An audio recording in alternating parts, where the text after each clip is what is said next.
Hi hello welcome back to my channel. അപ്പോൾ ഇന്ന് നമുക്ക് നല്ലൊരു സിമ്പിളായിട്ടുള്ള ബ്രേക്ക്ഫാസ്റ്റിൻ്റെ റെസിപ്പി കാണാം കേട്ടോ.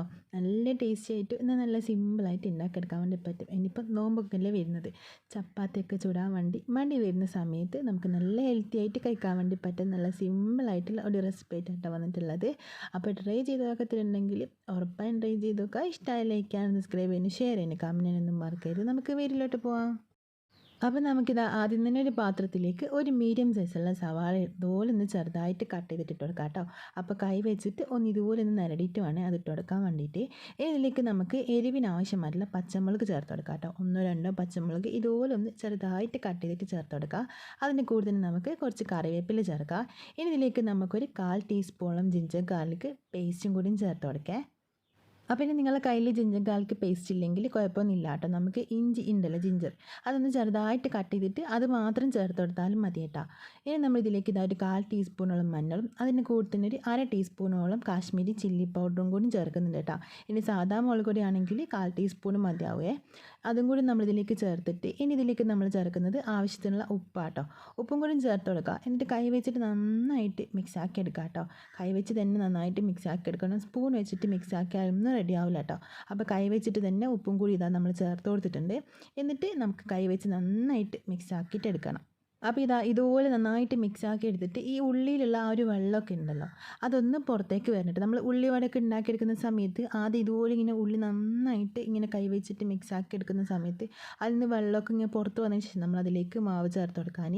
അപ്പോൾ അതുപോലെ തന്നെ ആട്ടോ ഇതും ചെയ്യേണ്ടത്. കൈവച്ച് നന്നായിട്ട് ഇതുപോലെ ഇങ്ങനെ മിക്സ് ആക്കി എടുക്കുക. എന്നിട്ട് നമ്മൾ ഇതിൽ നിന്നുള്ള വെള്ളമൊക്കെ ഇങ്ങനെ പുറത്തേക്ക് വന്നതിന് ശേഷം മാത്രം അതിലേക്ക് നമുക്ക് മാവ് ചേർത്ത് കൊടുക്കാം കേട്ടോ. ഇപ്പം നമ്മളിത് ഉള്ളിയൊക്കെ കൂട്ടി നന്നായിട്ട് മിക്സ് ആക്കിയിട്ട് നല്ല സെറ്റാക്കിയിട്ട് എടുത്തിട്ടുണ്ട് കേട്ടോ.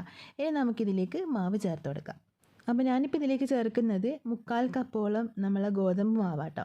ഇനി നിങ്ങൾക്ക് വേണമെന്നുണ്ടെങ്കിൽ മൈദ ഇഷ്ടമെന്നുണ്ടെങ്കിൽ മൈദ വെച്ചിട്ടും ഇതുപോലെ തന്നെ ചെയ്തെടുക്കാൻ വേണ്ടി പറ്റുമേ. അപ്പോൾ ഞാനിപ്പോൾ എടുത്തിട്ടുള്ളത് ഗോതമ്പ് മാവ് 1/4 കപ്പോളം എടുത്തിട്ടുണ്ട്. ഇനി നമുക്ക് ഇതിലേക്ക് ഈ ഒരു മാവിന് അനുസരിച്ചിട്ടുള്ള വെള്ളം ചേർത്ത് കൊടുക്കാം കേട്ടോ. അപ്പം വെള്ളം ഒരുപാട് ആദ്യം തന്നെ അങ്ങനെ ചേർക്കാൻ പാടില്ല. ഇത് കുറച്ച് ലൂസായിട്ടല്ല കേട്ടോ ഉണ്ടാകാൻ, കുറച്ച് കട്ടിയിലാണ് ഉണ്ടാകാൻ. അപ്പോൾ അതുകൊണ്ട് തന്നെ നമുക്കിതിലേക്ക് ആദ്യം തന്നെ ഒരു 1/2 കപ്പ് വെള്ളം ചേർത്ത് കൊടുത്തിട്ട് സ്പൂൺ വെച്ചിട്ട് ഒന്ന് നന്നായിട്ട് ഇതുപോലെ ഇങ്ങനെ മിക്സ് ആക്കി എടുക്കാം. അതിനുശേഷം വേണമെന്നുണ്ടെങ്കിൽ മാത്രം വീണ്ടും വെള്ളം ചേർത്ത് കൊടുത്താൽ മതിയേ. അപ്പോൾ ഇതിലേക്ക് വെള്ളം ചേർത്തതിന് ശേഷം ഇതുപോലെ ഇങ്ങനെ മെല്ലെ മെല്ലെ എല്ലാം കൂടി ഒന്ന് മിക്സ് ആക്കിയിട്ട് എടുക്കാം കേട്ടോ. ഒന്ന് മെല്ലെ ഇതുപോലെ ഇങ്ങനെ മിക്സ് ആക്കി എടുത്തതിന് ശേഷം നമുക്ക് വേണമെന്നുണ്ടെങ്കിൽ ഒരല്പം വെള്ളം കൂടി ഇനി ചേർത്ത് കൊടുക്കേ. അപ്പം ഇതിപ്പോൾ ഒന്ന് മിക്സ് ആക്കി എടുത്തിട്ടുണ്ട്. ഇനി ഇതിലേക്ക് നമുക്ക് കുറച്ചുകൂടി വെള്ളം ചേർക്കാം കേട്ടോ. ഒന്നുകൂടി ഇന്ന് ലൂസാക്കിയിട്ട് എടുക്കാനുണ്ട്.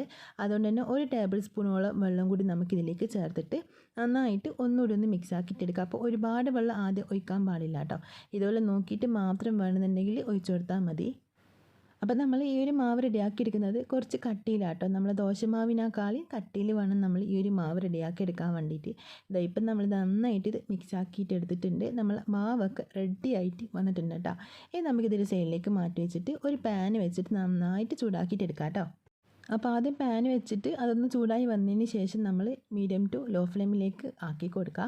എന്നിട്ട് നമ്മൾ അതിലേക്ക് മാവ് ഇതുപോലെ ഇങ്ങനെ ഒരു സ്പൂൺ വെച്ചിട്ട് ഒഴിച്ചു കൊടുത്തിട്ടുണ്ട്.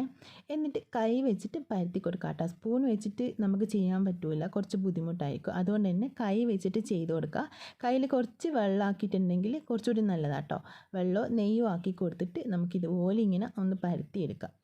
അപ്പോൾ ഇത് നല്ല നൈസായിട്ട് പരത്തിയെടുക്കണ്ട കേട്ടോ. കുറച്ച് തടി കൂടെ വേണം നമ്മളിത് ഉണ്ടാക്കിയെടുക്കാൻ വേണ്ടിയിട്ട്. അപ്പോൾ ഇതുപോലെ ഒന്ന് പരത്തിയെടുത്തതിന് ശേഷം നമുക്ക് ഇനി ഇതിലേക്ക് കുറച്ച് നെയ്യ് ചേർത്ത് കൊടുക്കാം. അല്ലാന്നുണ്ടെങ്കിൽ വെളിച്ചെണ്ണയോ ഇനി ഓയിൽ വേണമെന്നുണ്ടെങ്കിൽ ഓയിൽ ചേർത്ത് കൊടുക്കാം കേട്ടോ. അപ്പോൾ ഞാനിപ്പോൾ ഇതിലേക്ക് വെളിച്ചെണ്ണയാണ് ചേർത്ത് കൊടുക്കുന്നത്. ഒരു 1/2 ടീസ്പൂണും വെളിച്ചെണ്ണ എടുത്തിട്ട് ഇതിൻ്റെ ചുറ്റുഭാഗത്തും നടുഭാഗത്തായിട്ട് നമുക്ക് ഇതുപോലെ ഇങ്ങനെ ഒഴിച്ചു കൊടുക്കുക. എന്നിട്ട് അതിൻ്റെ മുകൾ ഭാഗമൊന്ന് ആറി വരാൻ വേണ്ടിയിട്ട് വെയിറ്റ് ചെയ്യാം കേട്ടോ. ഒരുപാട് സമയമൊന്നും പിടിക്കില്ല, പെട്ടെന്ന് അങ്ങ് ആറി കിട്ടിക്കോളും.